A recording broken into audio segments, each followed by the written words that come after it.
নমস্কার বন্ধুরা, recipe of চয়েসে সবাইকে স্বাগত। বন্ধুরা, সন্ধ্যাবেলা চায়ের সাথে জমে উঠুক আড্ডাটা চিকেন পকোড়া দিয়ে। তো আজকে আমি চিকেন পকোড়ার রেসিপিটা আপনাদের সাথে শেয়ার করছি। কেমন লাগলো অবশ্যই জানাবেন।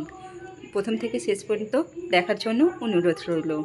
তো আমি এখানে চিকেনগুলো ছোট ছোট টুকরো করে কেটে ভালো করে ধুয়ে জল ঝরিয়ে নিয়েছি।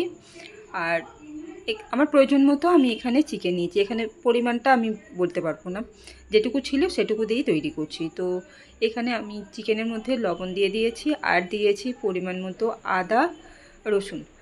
4 কোয়া রসুন নিয়েছি, আর সেই পরিমাণ মতো একটু আদা দিয়েছি। আর দিয়েছি একটা কাঁচা লঙ্কা। লঙ্কাটা প্রচণ্ড ঝাল, সেই জন্য একটা কাঁচা লঙ্কা দিয়েছি। ঝালটা আপনারা আপনাদের পছন্দ মতো দিয়ে দেবেন। তো এবার আমি এর মধ্যে দিয়ে দিয়েছি একটু সাদা তেল, আর দিয়েছি জিরে গুঁড়ো, গোলমরিচ গুঁড়ো। এবার দিয়ে দেবো 2 চামচ চালের গুঁড়ি আর 1.5 চামচ ময়দা। তারপর সব উপকরণ খুব সুন্দর করে হাত দিয়ে মেখে নেব। এই চিকেন পকোড়ার সাথে চা কিংবা কফি দুটোই কিন্তু খেতে ভীষণই ভালো লাগে, আর সেটা যদি হয় সন্ধেবেলা চায়ের আড্ডা, ভীষণ ভালো লাগে।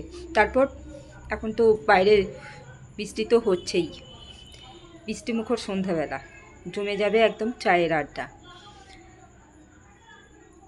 খুব সুন্দর করে এগুলোকে সব উপকরণ মিশিয়ে নেবো, হাত দিয়ে মেখে নেবো। এটা এর মধ্যে এবার দিয়ে দেবো একটা ডিম।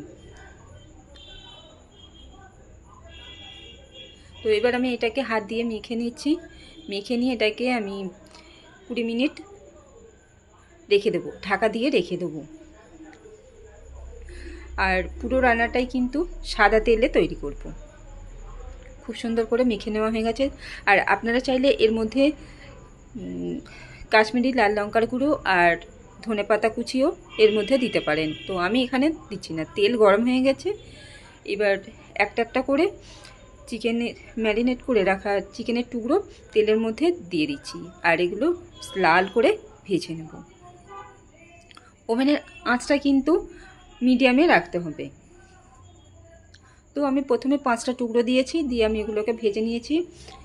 আর গরম গরম এবার আমি পরিবেশন করব চিকেন পকোড়া আর কফি। কেমন লাগলো অবশ্যই জানাবেন। ভালো লাগলে অবশ্যই একটা শেয়ার করে সাবস্ক্রাইব করে দেবেন।